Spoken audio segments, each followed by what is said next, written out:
एक महत्त्वाची बातमी, उद्योगांना त्रास दिल्यास थेट मकोका असं देवेंद्र फडणवीस म्हणतात। कायद्यापुढे कोणी मोठ्या बापाचं नाही असंही अजित पवार यांनी वक्तव्य केलंय।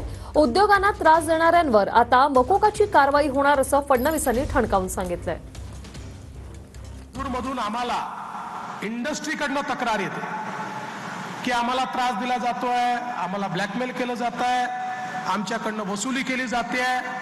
हे काहीही झालं तरी खपवून घ्यायचं नाही आणि मी तुम्हाला आज ऑथराइज करतोय, कारण यातले काही वेगवेगळ्या पक्षाचे लोक असतील, आमचे असतील, दादांचे असतील, शिंदे साहेबांचे असतील, पण कुठल्याही पक्षाचे लोक असले तरी या बाबतीत कुठलंही कॉम्प्रोमाइज करायचं नाही।